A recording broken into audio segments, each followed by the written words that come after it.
Good day, good night, welcome to Soccer Today. I'm Laramee, joined by Duane Rollins, as always. And Duane, it is time to talk about the last day of the first group game. You know, the first day matchup in the group stage. It's already over. 1/3 of the group stage is already done. That's sad when you put it that way. I mean, but yeah, no, for sure. I mean, that's the thing about a Euro. It moves pretty quick. And today certainly did wrap up the first round of these games. That's why we only saw two today. But it was the group of death today. And did it live up to it? I don't know. No. You tell me. Well, that's what I said in our preview show, Dwayne. I'm like, the amount of good teams in this group, to me, means they're going to chip away at each other. Let's start with the first game today. Cristiano Ronaldo and Portugal, the defending champions of Euro 2016 that happened in France, started the defense of their championship victory just 5 years ago now, which feels like 5 decades ago. But in that defense, they started today, and don't let the score line fool you. This was a closer than a 3-0 victory. But Cristiano Ronaldo is the storyline after this game. 2 goals, which means he has equaled and surpassed Michel Platini as the all-time goal scorer in the Euro. Also, he has 5 Euro participation, which is a record.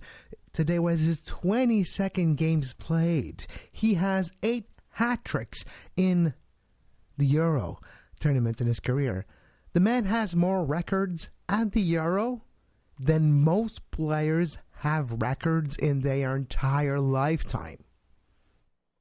That's absolutely correct. Look, I mean, very quickly, I just want to say this. A lot of places ignore the fact that he has some very serious accusations against him. I'm going to say that I'm not ignoring that. But those accusations have not been demonstrated in any legal way, so I'm just going to acknowledge they exist. And if you're triggered by that, I'm sorry about that. I hear you. However, when we just want to talk about him as a footballer, yeah, you can't deny that he has had a brilliant career. And the fact that he became the all-time leading Euro scorer, the fact that we can remember him back in 2004 as a young kid, you know, crying on the sideline at the end of the game, but we remember him as a phenomena that we wanted to watch and has delivered. He has been absolutely amazing. Watching that game, I was actually out. I watched the game out in the community. I'm in Little Portugal here in Toronto, so I wanted to experience a bit of that. And I was talking to someone before the game, and they actually had snuck into the same place that I had and had Hungarian heritage, and they were pretending not to cheer for Portugal because, you know, they wanted to live, I guess. I don't know. They want to live, you know. Why not? You could try. And it would have been safe, in all fairness. Everyone's lovely. But what they said is if Portugal scores 1, they're going to score 3. That literally their words. And then once Portugal scored the 1, well, they scored 3. One, of course, the second one was a penalty by Cristiano Ronaldo. And the third one, the record-breaking goal, of course, by Ronaldo to finish it off. And it was a one-sided affair on the scoreboard, and that's the biggest scoreline now. We'd have seen also Italy beat Turkey by the same scoreline. Portugal, Italy living to the hype after Matchday number 1, and we'll get to other big heavyweights in just a few moments. Hungary deserved better, though. It was hard. It was a very chippy, very hard physical game. The amount of times I've seen Hungarian players rubbing their feet, rubbing their shins because they were tackled by Portuguese players, that happened a whole lot. There was a whole lot of physical play today. They had to pay the price to try to penetrate the zone of Portugal for the Hungarians. No, they weren't a bunch of jobbers out there. They absolutely, were full measure for their performance and their measure in this. And if you're Germany or even France, you're looking at that game and you know that you're going to have to go up and beat them on the day. Portugal did wear them down. In fairness, there was a lot of similarities between this game and the Sweden-Spain game from yesterday. The difference being that Portugal wore through it and found a way to get that goal. The first goal was pretty fortunate, deflected on the pass, deflected on the shot. Like you got a feel for Hungary at that point, but you can't also argue that they didn't deserve that lead at that point, because the possession and the shots and everything associated with it was absolutely in Portugal's favor, and they were the dominant team in it. But that said, you're absolutely right. Hungary showed up. They were full measure, big crowd behind them. The biggest crowd. Okay, so let's address that for a second. The reason why there's a big crowd in Hungary is because, the head of state of Hungary has different views about the world than most of us do. Yes, for a whole lot of reasons, more than just the COVID-19 coronavirus. 100%. And you would also note that a lot of the Hungarian fans behind the goal were not wearing Hungarian colors. They were wearing all black. And if you've been in a stadium, you know what that usually means. It could just mean that they like to wave flags and sometimes use flares, but it also generally means something else. But we'll just leave it at that. It was a rowdy crowd that was behind them. We'll say that. And I'm also never going to associate the team with whatever fans support them. I mean, whatever, right? Like they're there and they're the team doesn't choose the fans, unfortunately. No, exactly. So it felt like a game that we would have seen at any other summer tournament in the past if it was the host team was involved. It was an entertaining game, I thought. There were chances by Hungary. Hungary had a couple shots. Obviously, it was clearly offside, and if it wasn't VAR out there, it would have been flagged down immediately. But however, we now live in a world where we have to watch that thing play out, and then yes. And I just want to address people, and you've seen it also. People are like, "Oh, they should blow the whistle." I'm like, I know they should, but the way they write the rule down, they have to let it come to a halt, which means a goal. Otherwise, it can't be reviewed. So that's the world we live in, and I'm not taking either side. There's nothing we could do than just experience it at this point. I will take a side on that in the sense that I don't think they should do that. However, I will also support the fact that the referees and the officials on the field are told not to do that, so they did nothing wrong. Does that make sense? I'll also say this very quickly, Kevin. You know how I feel about VAR. If you are a longtime listener of this show, you know that I am not, how would you say this? I'm not very supportive of it. Let's just say that. I think actually they've done quite good within the parameters of what they had so far. It's not that intrusive, and I hope the Premier League's watching. That's what I'll say. You're right. It is not, because we don't see every time the referee go to the monitor. The referee trusts his video assistant referee, right? He trusts it. So he's like, okay, you're telling me that call. And if it's not something that I truly believe in, I'm just going to go with it. And if not, I'll go to my monitor. But still then, it's made in a more efficient way where the play will continue maybe more. And maybe that's the way to go. Maybe you don't halt the play as much and you let them check without halting the play, without going to, and then you get it told and then you move on from it. Maybe that's the way where you do VAR without halting the play. It's really just about believing in the clear and obvious part of it. It's not about correcting every possible mistake. It's about correcting really egregious errors. And if you accept that that's what VAR's for, then I can accept that it's okay in the game. Anyway, I think they're doing a good job with it. So I will not support it. That's a strong way to put it, but I will acknowledge that it has not been intrusive at this point. He hasn't uttered the words "fire it into the sun," so that's already progress. Duane accepting technology. Truly, yeah, no, I haven't. I mean, I'd be happy if they did. Can I, like, do you think that there's recently there was a bid to be like the first person, Jeff Bezos, is going to go into space next month, and people bid to be the fourth person to go into space with them, and it was $28 million. Like, if I had $28 million and they had a bid for VAR and you could actually shoot it into space, I would pay the $28 million, even if it's all I had. But that's all I'm going to say. But anyway, that said, where was I with this? I don't even know where to go with this. Right, look, I mean, Hungary had its moments, and that goal that wasn't really a goal, but looked like a goal, and they had their moment, was ultimately an example of the fact that they were full measure in the game at points. Yeah. But they weren't the better team. No, that was Portugal, because even if it's only for 10 minutes that you score your goals or become dominant, well, those 10 minutes count in the game. They're as good as the first 10 minutes. So minute for minute, it's the same. It's goals too. So yeah, and like I said, I was talking to the person before the game, and they said if they get one, they're going to get three, and that was flippant, but it was also, based on something. It's they're going to defend, passionately and strongly, and with everything that they have. But if they let one in, at that point, the quality's going to take over. It's like the famous phrase, everyone's got a game plan until you're punched in the face. Well, that punch in the face is the first goal. They're like, well, here we are. Exactly. Yeah, which is funny because I've been watching GSP and commercials on some of the coverage here. So that's not GSP with a haircut will always look weird to me. Yeah, he's not a very good actor either. Anyway, but nonetheless, if you don't talk about. All right, let's now transition to the second game today, the last game of the day, last game of the match day number 1, last game of Group F. This was at the Puskás Arena, which one day we should do the story of Ferenc Puskás and talk about the award named after him.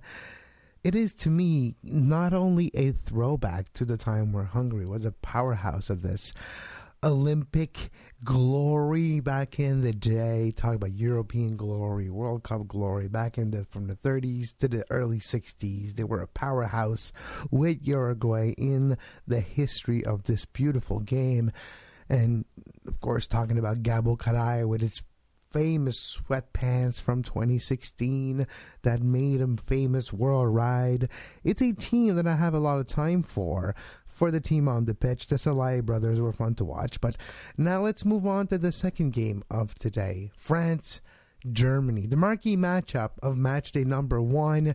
The World Cup champions, France, trying to do the repeat. Just like in 2 decades ago, 98 and 2000. And Duane, they're maybe just a few kicks away from already having done that double. So can they now progress? They played against Germany. And what do you think about the performance of the French national team in this 1-0 victory versus Germany? Yeah, real quickly, just to follow up on what you said about Hungary, if you are interested in learning about the history of that team from the early part of the 20th century, Jonathan Wilson, Guardian author and journalist and author of some, a lot of people are familiar with his work. Anyway, look it up. You can get that book. It's new. I don't know the title off my top of my head. I apologize for that, but just type his name into a search and you can get that. And it's a very good book. I read. Yeah. You can find it easily, don't worry about it. But now, France and Germany, that marquee matchup, did it live up to expectations? I don't know. The scoreline would say no, because Hummels scored the own goal that led to France winning this game. But also Mbappe had 2 goals called for offside, which they were offside. They clearly were. But this could have been a whole different game. Does this count? Does this count as a actually good performance for France? What do you think? Well, it's what France does. I mean, I said this yesterday when we were previewing this game, is that you got to remember, if you don't remember 2018 that clearly, they didn't really blow anyone out in 2018. They were just very consistent. Look, yes, both of those goals were offside. The correct calls were made. That second goal, though, oh my God, like the skill that was involved on the pitch. Like no one stopped defending what he did there. Exactly. And he was offside twice this time. Nothing says that the next 5 times he does the exact same thing, he won't be offside, and he's going to score 5 in this tournament.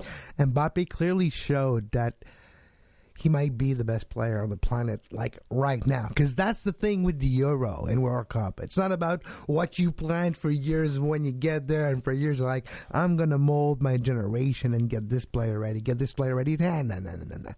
Who's good right now? That makes a big difference. James Rodriguez performed well for his freaking country. Never performed this way again ever, right? Remember him in the World Cup? Exactly. That's what you need, a player in the zone in the Euro. Mbappe today showed that he's in the zone. Oh no, yeah, Hamas was Hamas back then. Now he's just a Jamie, basically. Anyway, he's just another Jamie. Yeah, that's a bit of a deep cut there, I think. But anyway, no, Mbappe absolutely was dominant there. Look, you asked me whether I thought that this was a display that indicated that France deserves the favorite label that pretty much everyone in the world has given them. And what I'm going to say to that is that you can't argue against it. Yeah, absolutely. They were the better team. That said, look, I don't rate this German side a lot. I do think that they had moments today that they did show that they're still Germany, that you can't ignore that. And we shouldn't be surprised by that. But in the end, it still was a pretty comfortable performance by France. And I think that ultimately, the right team won. And when I look at the other results, I look at how Hungary defended, and I don't necessarily think that Germany's going to walk into a game against them and just automatically get the 3 points. Like they might. Yeah, but the way Germany played the last couple tournaments they played, and yes, they did well in others recently too. But if Serge Gnabry doesn't score, I don't see where the goals are going to come from this team. And yes, before today, Serge Gnabry had 15 goals in 19 games with the national team, with Die Mannschaft. Now it's 15 and 20, still a very high rate of scoring 3 goals every 4 games, right? Something like that. So now when you're looking at this Germany team and the last hurrah of Joachim Löw, well, what can it actually do? You're right. I don't rate it as high as the 2014 World Cup winning team. That's for damn sure. But also, there's some old Germans mixed with some very young, unproven Germans in the international side, except one scored in the Champions League final, Kai Havertz, and also Timo Werner, who's been struggling a lot with Chelsea this year. He's finding himself in a more favored position here with Germany. Yeah, look, it's a solid team, but they don't have the dominance that you'd expect from Germany ever, as you sort of just indicated there. I mean, yeah, one guy scored in the Champions League final, but come on, first goal in that competition. Well, I'm not that bitter, but anyway, what did I say? Did I mention that Chelsea is the one club with the most amount of representative at this tournament? I'm just saying. It's fine. City's got a few too, but anyway, it doesn't really matter. We're not talking about the club game here. Look, when it comes to Germany, when I watched that game today, I didn't know what to think going in, and I was actually a little surprised that they played as well as they did, particularly after France got the lead. I thought at that point that maybe they might just roll, but they showed some resolve, and they actually did push back a little bit, I felt. And look, when they go in against Portugal in particular, I do think I'd give them a chance for sure. But I that said, I'm still going to slightly favor Portugal in that game. And, as much as I am going to slightly favor Germany against Hungary, it's still, they're going to need to work for it. So I don't know what this team is. I don't think that they're ready to be a contender. I suspect that they probably will find their way out of the group, but they're just not what we expect. And is that low? Is that a need to change and refresh and sort of get back to something new? Maybe, I don't know. But as you say, like, is there the top end talent? Is there someone that can step up and grab a hold of a game and just win it for them? I'm just not sure. They're just kind of across the board. If they weren't better for them, a group that wasn't as strong, I would have no issue saying that they're probably going to go through and maybe they could build into this tournament, but I'm not sure they're going to get that chance, Kevin. And that's, unfortunate for them, but it does make this an interesting group. Exactly, because like you say, if Hungary gets a surprising result, and if there's a draw here or there, because that's the danger of having a lot of powerhouse in the same group, I can see France-Portugal finishing in a 1-1. I can see Germany-Portugal finishing in a 2-2, 3-2. I can also see a score going sideways on either side. So that's the interesting aspect with Group F, and we'll see where it all ends up at the end of the day. But now let's wrap up the groups after match day number 1, because it is going quickly, and some groups are in a better position than others. And of course, now Portugal is on top of their group, 3-goal differential, and they are on top of the overall power rankings, I would say, with Italy having a 3-0 victory also in Group A. So they are top of the Group A for Italy, followed by Switzerland, who had a draw against Wales, and Turkey is the bottom of this group. Group B, Belgium, Finland, Denmark, Russia. We'll see most of these teams in action tomorrow. Austria, Netherlands, Ukraine, and North Macedonia. It'll be interesting to see that group also. Let's finish quickly. Czech Republic, England, and Croatia. Scotland last in Group D. Czech Republic and England both look good. So far, Slovakia, Czech Republic, England is team that's not surprised or did anything, I would say, shockingly amazing, but they've been solid. And that's something to say. They have entered present, I would say. When I look at the entire first round of games, I would say, obviously, France, as we just said, did not do anything today to discount the idea that they should be the favorite. But I would say that Belgium, I think, stood up and was noticed. We'll see what they do against better opposition. I'd say Italy stood up and was noticed. We'll see what they do against better opposition. But after one round of games, I wouldn't suggest that the overall power rankings of this tournament are all that changed, right? Like, did we learn anything? I don't know. No one really was terrible. No one was really surprised us in how good they were. I mean, maybe Belgium, maybe some people might have been surprised by the fact that they could go out and knock someone down so strongly. But by and large, it's shaping up as a pretty open tournament. But I ultimately wouldn't bet much against France after seeing everyone play one. No, exactly. I don't want to talk about Spain again, and we did talk about it yesterday. And to me, Spain is going to be a pain in my backside for a while in this tournament, because yes, I do appreciate the skills in tiki-taka, but I think they're going to find their Waterloo once again this year. Okay, tomorrow it's another day, and it's the start of Matchday 2, Duane. Matchday 2 already, of course, in this tournament. Starts at 9 a.m. Eastern Time, of course, with, let me just get my schedule in front of me for some reason. There we go. Finland, Russia at 9 a.m., followed by Turkey and Wales, and Italy at Switzerland. First game in Group B. Then Group A will wrap up its second match day following the Group B game. Finland, can they confirm their performance against Denmark, that victory? Or will Russia say, no, we are better than we did show in the first game? Yeah, I feel for the Finns because of the circumstances surrounding their first game. Not that we're going to discount what happened in that game, but obviously to have the value of your victory sort of tarnished by that is something that's not fair to them. So I will be interested to see what they do in this game against Russia. And look, that regardless of whether we valued that win over Denmark, considering the circumstances, the reality of it is it doesn't matter. They got 3 points. So a result in this game against a Russian team that did not look particularly good in their first game, and they're through. And that would be a remarkable accomplishment for them. So I think that in many ways, because Russia didn't look particularly good, Finland, obviously was in the game where Christian Eriksen had the issues. So we don't quite know. It is going to tell us a lot from a football perspective.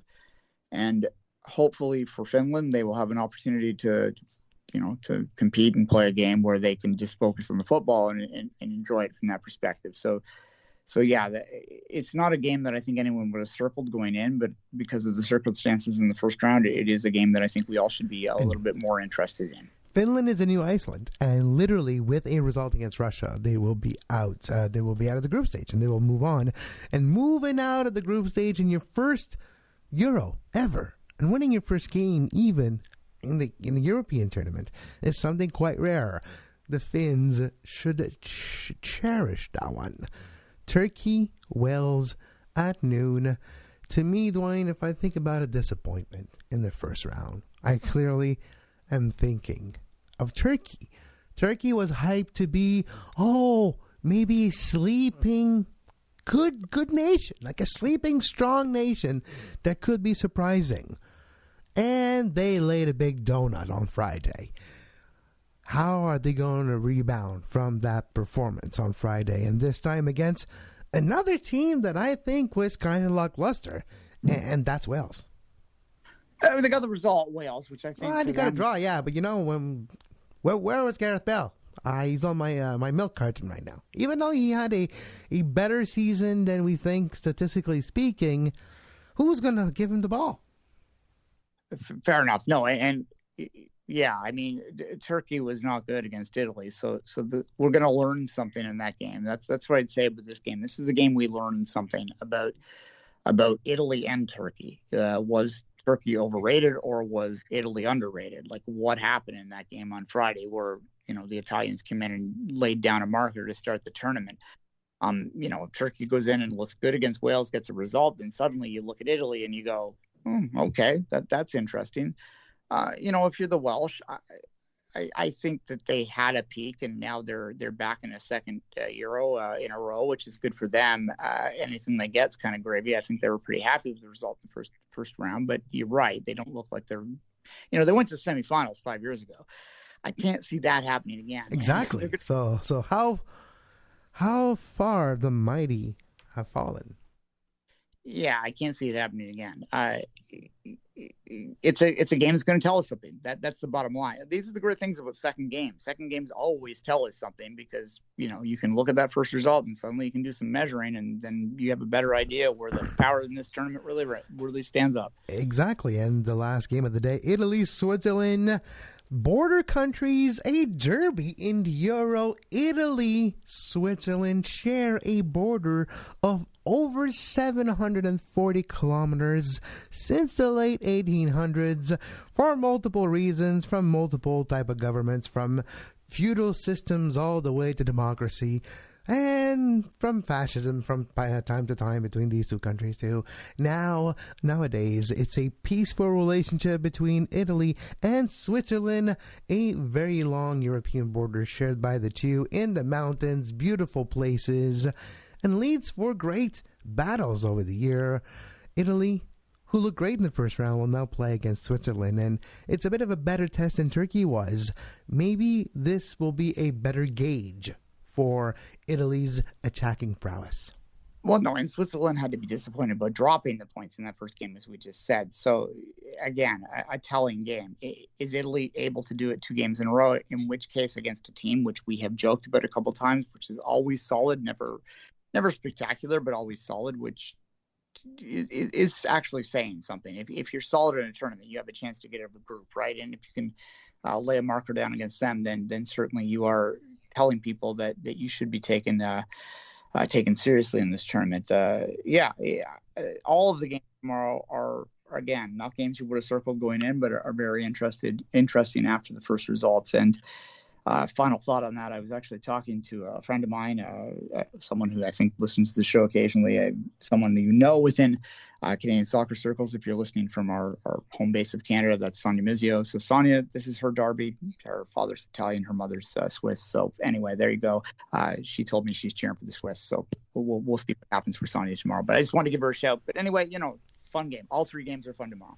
Yes, all 3 games are fun tomorrow. And speaking of tomorrow, that's when Duane and I will be back to break down the Euro on Euro today. You can follow Duane until then at 24th Minute and myself at Kev Laramee and this show at Soccer Today SBN. And as always, you can find the replay of this podcast everywhere you get your podcasts. You can subscribe, of course, on YouTube, to our YouTube page. When we are possible, we'll do live YouTube, live Twitter shows also throughout the Euro podcast feed. Thank you for subscribing to us.